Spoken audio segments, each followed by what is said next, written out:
Hi everyone, welcome back to Wise and Otherwise, our show, and I'm your host Sarosh Khan, and I'm here with my partner in crime, Imran and Waqas. Yeah, and the debate is still on that who's the wisest, huh? Yeah, that's still. I am innocent. There is no crime. Those two are criminals. I am not. Okay, so I'm very excited today because we usually spend a lot of time talking about otherwise, right? The mistakes and chaos in life, which is part of our life. I mean, we'll talk a little bit about that too with you. But on a little bit of a serious, good energy today we want to have. And the reason for that is that we are sitting down with Brittanye Morris. And she's not just an attorney and a counselor. She's a judge, and they're criminals. Former state court judge. Criminals. And that's why I started with crime. And someone who has navigated the highest levels, I would say, in the Houston legal system, if you will, between real estate, business litigation. Tell me if I'm wrong. No, you're right. You're right. I'll let you introduce yourself. I love the accolades. You Yeah. keep going. So yes, I'm a former state district court judge. I'm an attorney. I practice primarily business and real estate law, and I have a small title company out in Sugar Land. All right. Wow. All right. Well, welcome to Thank Wise you, and Otherwise. thank you. So what do you do in your free time? What free time these days? What free time, right? What free time these days? But when I do have free time, I love to travel. So I'm always somewhere on a plane. I'm a huge foodie. Oh. And so I'm always exploring different foods, different grocery stores, new restaurants that pop up in Houston and, the metropolitan area of Houston. So, yeah. Nice. So what's your favorite cuisine? Let me... Ooh, it's hard. I know. It's a tough so question. hard, but I love Vietnamese food. Oh, me too. Oh, I love that too. Yeah. It's just the soup, the pho soup. Yeah, That's it's so Vietnamese, good. right? And it's really Yeah. fresh and it's not heavy. Yeah. Not a lot of fried things. So, yeah. Right. I mean, those sandwiches, what do you call those sandwiches? Oh, the banh mi's. Banh-mi's, yeah. That has that crunch. Yeah, that bread is amazing. Yeah, let's turn into a food podcast. But keep in mind, this is Ramadan and Yeah, we are exactly. fasting. So Let's talk about it. Okay. So just one, so you are district court judge, but you're running for the commissioner for Yeah. precinct 4. So you want to Yes. talk a bit about that? Sure. So I am running for Commissioner Precinct 4. If you don't know, that is the Southwest Quarter, Houston, Mission Bend area, most of Richmond, older parts of Sugar Land, and a little bit of Rosenberg. Wow. Hmm. So huge. it's a very huge. Yeah. You said it was the largest precinct? Yeah, so but prior to 2025, October 2025 to be specific, Precinct 4 was the largest precinct in Fort Bend County. There's 4 precincts. It was gerrymandered, if you will. Yeah. Too many Redistrict. South Asians, right? Too much voting block there. So So Yep. Precinct 4 became the smallest precinct. Precinct 3 was the smallest before. Now it appears to be, the largest or the second largest at least. also, it went from being the largest to now the smallest. Yeah. Oh, Wow. wow. Okay. That we didn't know. That's So we interesting. learned That something so new, all yeah. those South Asians. Yeah. I guess now they're trying to cut them down to size, if you will, right? I mean, literally from largest to the smallest voting vote Okay. in Fort Bend County. That's interesting. Wow. Wow. So this redistricting is happening before the elections always, or is something? No, generally not. It does tend to get reviewed about, I don't know, every 5-10 years or so. They review it. There was a redistricting committee that was done earlier in 2025 in Fort Bend County. But, the commissioners decided on a vote of, I think, 3-2, including the county judge, to redistrict. Got it. And when did you plan Interesting. to run for this position? Yeah, I had actually no plans. The commissioner we have now, was doing a pretty good job. And so he decided to run for county judge less than a week before the deadline to file. So the seat became available very last minute. And so I thought I could be a good voice and a good advocate for the people in Precinct 4. So I decided to throw my hat in the ring. That's nice. So it's such a short window. How many candidates that they actually have running? Oh, well, interesting. Couldn't have been that short with all the candidates, right? No. Yeah, I'm asking. Yeah. No. So on the Democrat side, you have about 7. And Wow. on the Republican side, you have 5. Wow. Okay. So 12 people. 4 or 12 5. people competing. Within Wow. that small precinct, huh? Now the smallest. Yeah. No. That's Yeah, small. yeah. Okay, so that was more of on the professional side. So Yeah. let's talk a bit about your background. What was the journey? Like you got here, you went through a journey like all of us, right? Yeah. So tell us a little bit about that. Well, I was Yeah. born. No, just kidding. That was a Really? journey. Wow, that's interesting. That was a hard journey. No, I had a very, I guess, traditional upbringing. Hmm. I grew up in the north side of Houston, the Spring Champions area. Hmm. I went to high school in the Klein School District. Oh, okay. And then I went to University of North Texas, and I finished at U of H. Ah. And then I went to Texas Southern for my law degree. Hmm. And then I began to practice. I worked for the Attorney General for a while. And then I went to work for the Aldine School District, in-house counsel. I worked at law firms after that. Then ultimately I hung my own shingle and started my own practice prior to becoming a judge. Okay. Wow. That's a long history. Now, what about your family? Like, So my dad was in law enforcement.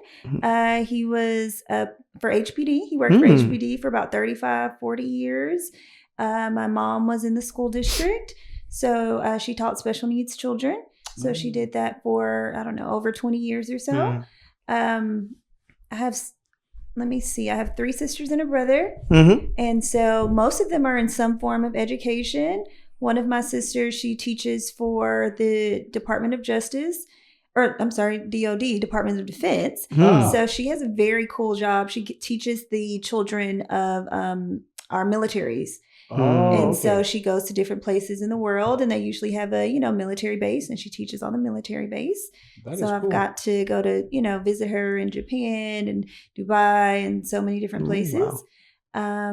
My other sister, she's in education as well. I have a sister who's a counselor, a brother who's a teacher. So yeah, a lot of them, I think public service is in our blood. And so that seems like it, right? Yes. And so, I taught at Houston Community College, or Lone Star Community College. So I taught business law there for a little bit. So yeah, I think we all. You were an adjunct professor, right? Yes, an adjunct professor. Yes, and so I've taught there for a little bit. So yeah, I think we all have public service in our blood. It's been instilled to give back to the community that helped us, shaped us so very much. And so yeah, that is kind of their story. My siblings, I have nieces and nephews. I don't have any kids yet, but God willing, maybe it'll be on the horizon. But I have great nieces and nephews, and they're in college now. So, Oh wow! Yeah, I'm the youngest, and so yeah, that is a little bit about my family. So again, so much happening in your life in terms of professionally. Then you took up this task, of running for this position. So what motivates you to do so much? Because it seems like the plate is already full, huh? Yeah. I think to whom much is given, much is required, right? And I think that's a very, very big thing. And so being able to step into, the role, I would always say, yeah, I'm out here. I'm fighting the good fight. Nobody gets into politics to get rich. Well, let me rephrase. Most people don't. Most people Thanks don't. for clarifying that. And so it's definitely a labor of love. Yeah. And so to let people know, so, no matter what community, whether you come from a community that has newly immigrated or a community that is impoverished, or, maybe your parents didn't finish school or whatever the case may be, like you can step up and you can have a voice and you can decide how your community is shaped. And I think that was really, really important. When I was on the bench, I had a lot of newly immigrated students come to my courtroom to see the court in a positive light, because a lot of times their first interaction with the courtroom is not necessarily in the best, light. It may be immigration court, it may be something like that, and then they have a negative idea of our justice system. And not only that, college isn't for everyone. I know a lot of us grow up, you have to be a doctor, lawyer, engineer, Hmm. but there's options outside of that. And so I would always refer to my court reporter. He makes a 6-figure salary and he didn't go to school for 4 years. Mhm. So Mhm. there's options outside of going to a traditional That's a great 4-year point. college. Yeah. Exactly. Yeah. So yeah, I always wanted to expose, first gen students to different things and different career paths. So you can find something you like to do that can also, provide a decent living for your family. Hmm. And what's your message while you're running for this position? So is there any key points you're addressing in this campaign? Yeah, there's several key points. One of the biggest ones I've always advocated for is a county hospital. Fort Bend County doesn't have a county hospital at all. And Really? so, it doesn't. It has no level 1 trauma centers. So if anybody has something catastrophic happen, they're going to have to go life flight to Ben Taub in Houston. Wow. And so that is not what we need. In addition, the hospitals we do have. Hold on a second. Fort Bend County isn't like the 7th or 8th most populous county in Texas? It's extremely populous. extremely yes. populous. I mean, it's Yeah. like in the top 10. Yeah. But We don't no have county a- hospital. No. That is So amazing. that shows the priorities are not right, huh? That's what, Yeah, I mean, yeah. I'm shocked to hear that. Yeah, we don't have it. We have hospitals, but they're private hospitals. Mhm. And so for Hmm. people who are uninsured or underinsured, they may not be able to get the help that they need. Right. Yeah. And also we have a lot of veterans in our, Fort Bend County, Mhm. and the VA hospital is in, Houston, Hmm. but a county hospital could help them until they could get to Houston if they're, homeless or, without Correct. transportation or Correct. something of that sort. So that's been a really big one to bring a county hospital. Not only is it good for the constituents from, health access related issues, but it also boosts our economy. We're going to have more people using our, county hospital. We'll have more doctors living in the area. We'll have more nurses that come. It'll be a huge vendor project for construction and things of that nature. So it'll be all around good for the economy Hmm. and Fort Bend County. It potentially could reduce EMS times. Hmm. Ironically, I was at an event yesterday and this gentleman had a seizure in the middle of the event. It was a forum. And as soon as, he's essentially collapsed, someone called 911, very responsive, very quick. Mhm. And it took 911, the EMS response team. We were in Missouri City. It took them about 15 minutes to get there. Wow. It took literally, and they came from Houston, which I guess might be an equal distance given you're in Missouri City and you're so close to that cusp of Houston, Fort Bend County. But there was another one in Fort Bend County that was also close, relatively close. But at either rate, it shouldn't have taken either one of them like 15 minutes. But, it was amazing that he was able to be responsive when they came, and there were people there who could stabilize him in the crowd. And so that was a good thing. But it goes back to my platform. We need to have our own county hospital. We need Gotcha. shorter EMS times. So we can have this emergency response system, quickly when minutes or seconds matter. If you're having a heart attack or a stroke or something, we need to have, the people there. Another platform of mine was animal welfare. Animals also are part of our community. Yes. We need to make sure that we have our spade and neuter programs that are going on so we can maintain the animal population. We have animal shelters that are not moving as expeditiously as they could. They become sort of animal rescue, and we're housing animals longer than we should. There's a program for seniors 65 and up, and for those of low income, where the county will pay to spay and neuter your animal, but it's on holds, and we don't know why it's on holds. So that's something I've been very vocal about as well. Another issue is our mobility projects. So the mobility projects go to our infrastructure. Fort Bend County is growing faster than anyone expected it to. And there's a lot of development, but a lot of the developers didn't plan for that. Yeah. And so the roads are not as wide as they should be, which causes traffic to back up. The drainage systems are not, doesn't have the capacity that it would need to have. So we have flooding in certain areas that we don't need to have. And so, as I always say, flooding shouldn't cost you your house or a paycheck because you can't get to work. So we need to make sure that people are we're getting the right infrastructure in place so that we can make sure that we don't have these problems. And a lot of that, I guess, could be disaster relief or disaster mitigation things. The county judge is typically the one who handles that. But in your own precinct, if we have improved infrastructure, that reduces the issues we will have in the aftermath of flooding, or even in, the power grid going down, making sure we have response teams there and ready if a power line goes down or anything of that sort, so people aren't left without power for extended periods of time. Plus the amount of new development that's coming. Yeah. Especially in the southern part of that district. We need to make sure. Yeah. And I personally have an EV vehicle as well. And so we need more EV charging stations. Absolutely. Absolutely. We do. Yeah. Yes. I mean, that's coming. I mean, actually, an anecdote on that. I had somebody visiting from the Northeast who have electrical vehicle. And then they came down here and like, wait a minute, where do you guys charge your cars? Yeah. I mean, comparing up there, Northeast to down here, it's kind of it's far amazing. Between. Behind. Yeah. And that will bring money to the county as well. Absolutely. Yeah. There's a lot of taxes. Absolutely. If you ever look at your EV receipt after you charge, you see tax for this. There's so many things. So it's a great, income generator for the county as well. Yeah. And then, it eases our power grid a bit. So I'll tell you a funny story about that. I know somebody who has an EV, drove it out towards Corpus Christi, and that thing came back on a tow truck. They could not find a charger. There's no chargers down there. No charge. On gasoline. I should have checked, right? It came back on to me, it was... That was a hybrid. Just lost the whole point of that EV right there. But it's a reality. So anyway, sorry, you were asking a question. Yeah, so I'm assuming you're a certified mediator. Yes. Right? Yes. All right. So what? Who are you fighting with? So you've seen people in the most stubborn, right? I mean, mediator sees that, right? Yes. So what wise advice you want to give us, right? So people, when they're unwise and stubborn and all that, now how do you bring them to the middle ground? Okay. If you will. I think we have 2 ears and 1 mouth for a reason.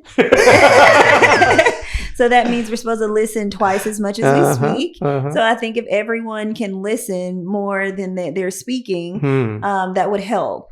And listen for understanding, not just to respond. Make sure you really understand what they're saying. And then understand that everybody's going to have a certain point of view. And a lot of that's going to be colored by their background, their culture, personal experiences. And so while you may not agree, you have to understand the premise in which they're speaking from.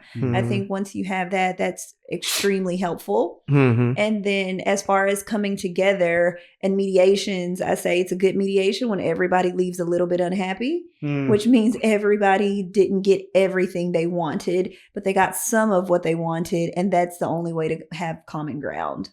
Interesting. Okay.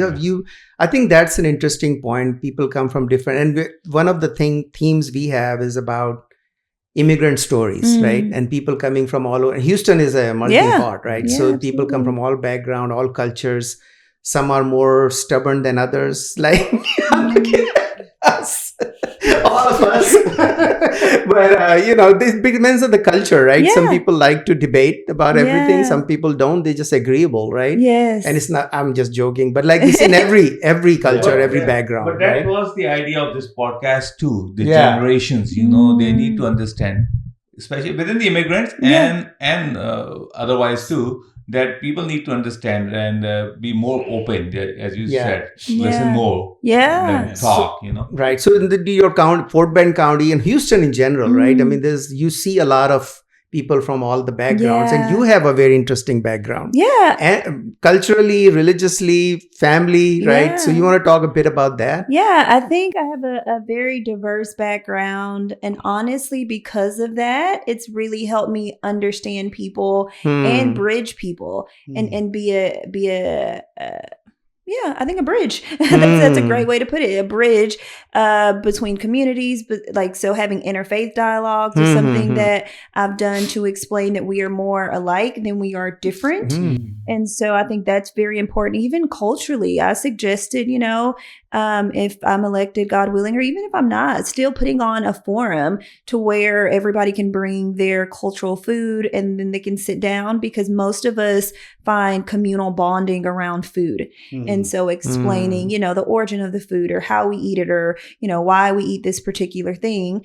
I think that really helps people find common ground. It doesn't have to be politically charged. It doesn't have to be religiously charged. I think in a lot of people's faith traditions or religious traditions, they're so ingrained that anything that doesn't fit neatly in a box, it's unfamiliar, and people don't know how to take it, so they automatically go on defense.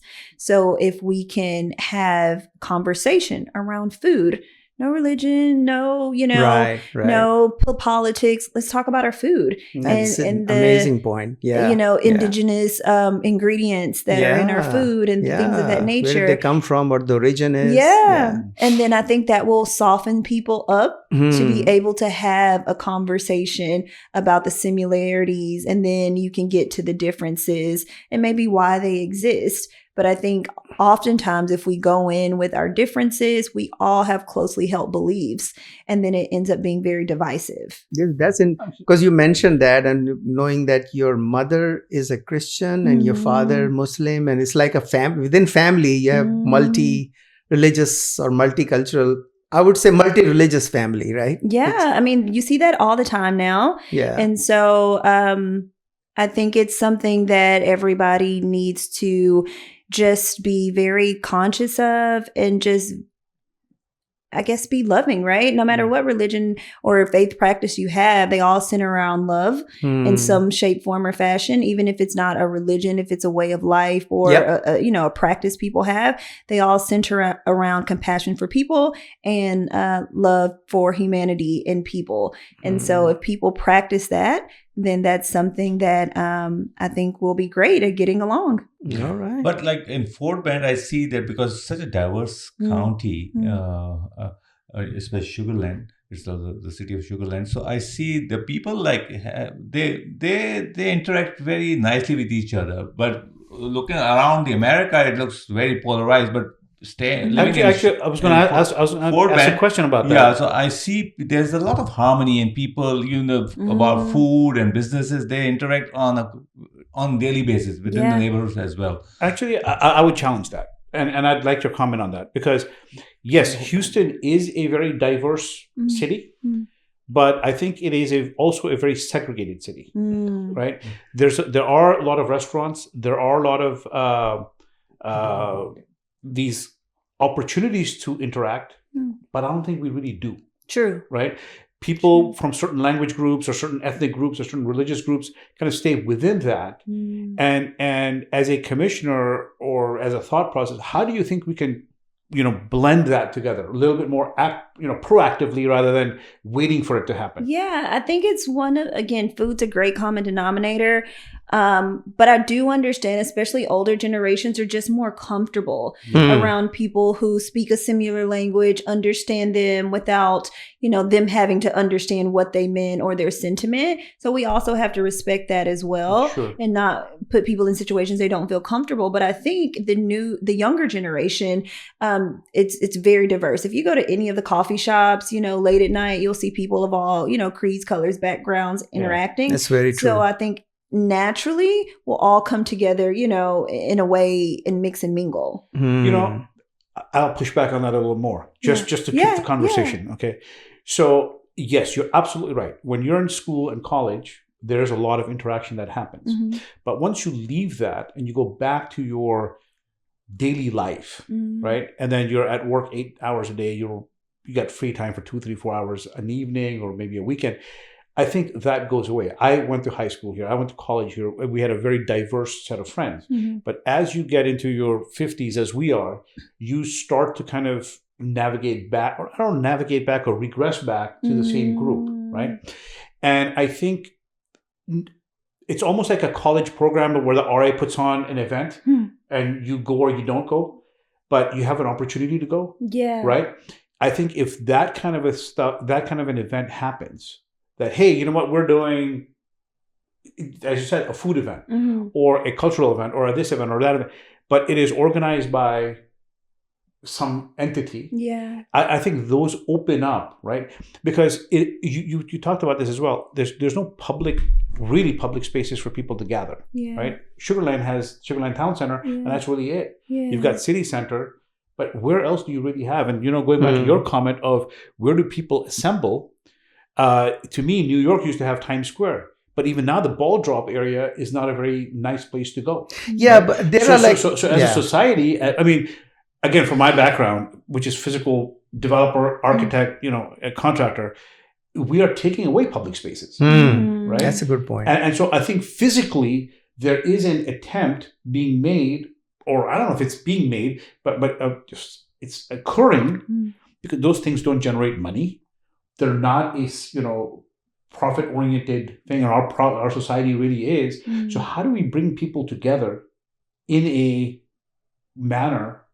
And I'm just, again, I'm not expecting an answer. I'm just throwing that out as a commentary. No, I think in Fort Bend County, it happens often, and it happens sometimes by necessity. If you look at the community, it's such a melting pot. You have a lot of West Africans and East Africans and South Asians and Indonesians and Hispanics, and you have all these things and people in different backgrounds. They come together because they have to, right? They're neighbors. They live next to each other. Yeah. They, are in civic boards together. They come together during voting time. They come together in different spaces. So I think you have to, and I think the people that really desire to sort of step out of their boxes, they do. Right? Whether it's different restaurants they go to, whether it's the friend circle they keep, whether it's just the commonalities, you tend to, hang out with people who you have the most in common with in some shape, form, or fashion. And so I think that's what happens. But I think once you get married and you have children and you're in that phase of life, that's just a different phase altogether. You don't have a lot of time for friends in general until your kids go off to school. Yeah, tell me about it.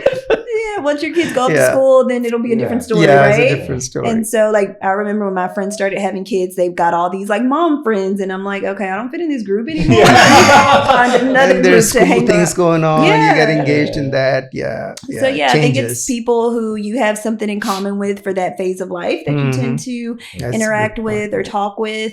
But I think in places, especially Sugarland, Houston is different. It's so big and so populous and a melting pot, but neighborhoods and regions are very segregated. I would say in Houston, it's more, not so much in Fort Bend, just because it's just not built in that way. But Houston has, different neighborhoods, different historical sides of town. It has, historical areas. So people are very much in their element, probably where they feel the most comfortable. Yeah, challenges in life. Obviously you've come so far. You've had some challenges. You had some points in your life you just said, gosh, this is you almost to the point that why am I doing this? Like this podcast. That's a good one. Why did I sign up for this? It's a lot of questions. She didn't say no. She just smiled. What a mistake. What do you think? Tell us a bit about that so we can, people who are just starting off can learn from it. I think there's so many challenges and so many different aspects. I remember one of the first ones was the bar. I think back then the bar was 3 days long, 8 hours a day for the last 2, and I think 6 hours the first day. And I think that was an extreme challenge. I've had, health challenges throughout the years. I've just had a lot of things happen. And when you're running for any political office, I think that's challenging, right? There's always, not even when you're looking red or blue, but just within whatever party you subscribe to, there's primaries, right? If you don't know what the primary is, that's when people of the same party are running against each other to be your party's nominee. So there's people that want the position that you want. So there's just dirty politics, and I'll say it. there's inter-party, discrepancies. And so, so you have all these things to contend with. But I think the overarching theme of all of your hardship and struggle is really just knowing who you are and never lose sight of that, no matter what, happens.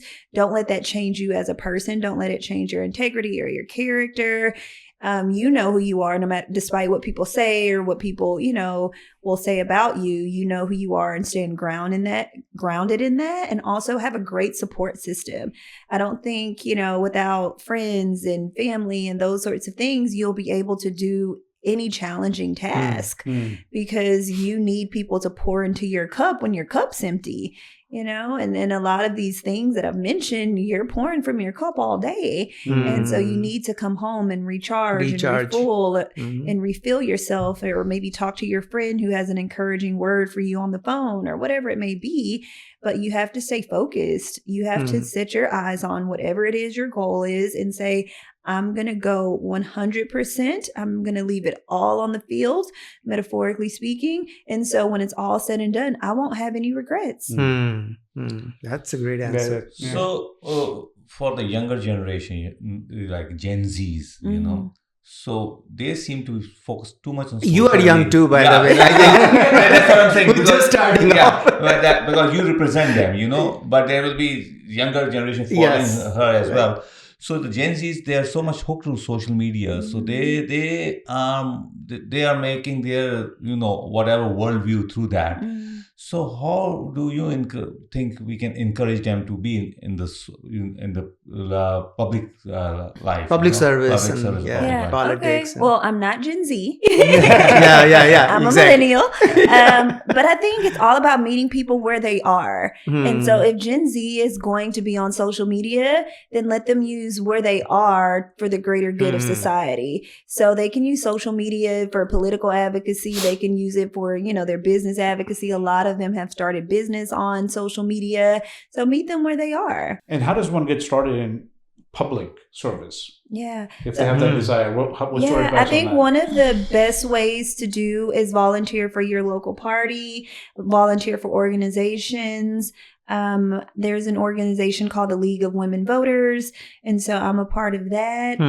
There's, whatever county you live in, they have a party, whatever you subscribe to that you can volunteer with. There's candidates you can volunteer to pass their literature out in your neighborhood or walk your neighborhood and tell about that candidate. And so really get into the grassroots of it rather. And then from there, if you desire to, fill an office, figure out where there's a need. It's almost like starting a business. The most successful businesses feel a need. And so if you can do that in your political endeavors, you will be great. Okay. That's a great point. So this is your first time running for a position or an office? Or? No. So what people don't know is Texas is still one of the 7 states that elects their judges. So I was elected in 2020 as a state district court judge. Okay. So along those lines, let me ask you a different kind of question. So what is the most bizarre event you saw in the courtroom that you learned a lesson from? They say, wow, that's like interesting. There's so many of them. I can imagine. A bunch of weirdos out there. Yeah, there's so many of them. So I did civil court. So because Harris County has a large population, they have specialized divisions. You don't find that as much in, Fort Bend County because the population isn't over 1 million yet. But so because I specialized in civil, I didn't do any criminal, work at all. But just you had, sort of bizarre things.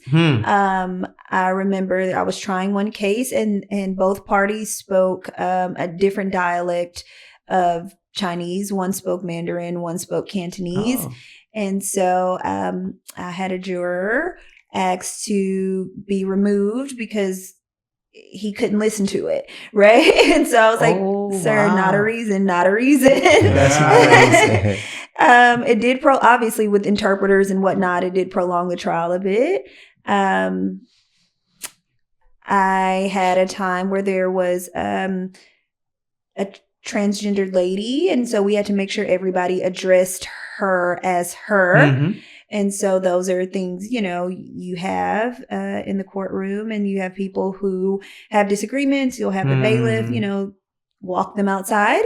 You have people who will make fake doctor's letters, and then the opposing counsel will figure it out and say, no, we called and, they didn't have a doctor's appointment, or, this doctor doesn't even exist. Yeah.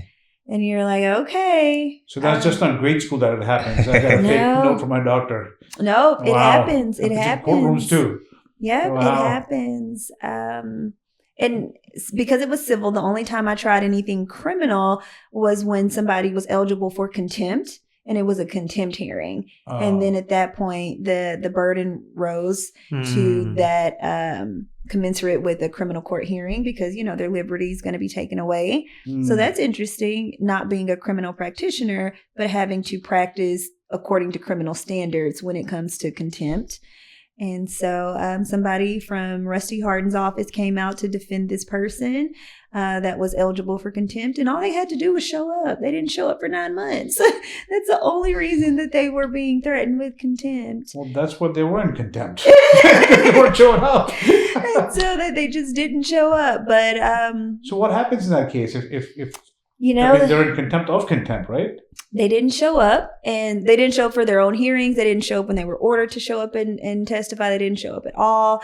You have the hearing. You hold this criminal hearing or quasi-criminal hearing to decide whether they're going to be put in contempt. And there's certain steps that have to be followed because it is criminal. And most civil attorneys don't know how to perfect those because they don't practice criminal law. And so it's not... civil law is very procedural, but it's different from practicing criminal law. And so there were certain procedures, in the realms of due process that were not 100% to the letter followed. So he got to skip out on contempt. So it worked out for him. It worked out, but he paid a lot more money to get a lawyer other than just showing up in court. So I don't have any of the fun family law stories or any of the criminal stories. Most of it was 85% personal injury. The other 15% was real estate, business, that sort of thing, trade secrets. So nothing super riveting. That's good. That's good. Probably. But you had some stories that were just unbelievable, where, they allege that the ex-wife is working with this other person to defraud somebody out of their land and this and that. So, you have some interesting things that happen to come across. So running for an election is not, it's an expensive proposition. That is very true. So how does the funding process go, or the campaign funding go? Is something you can discuss?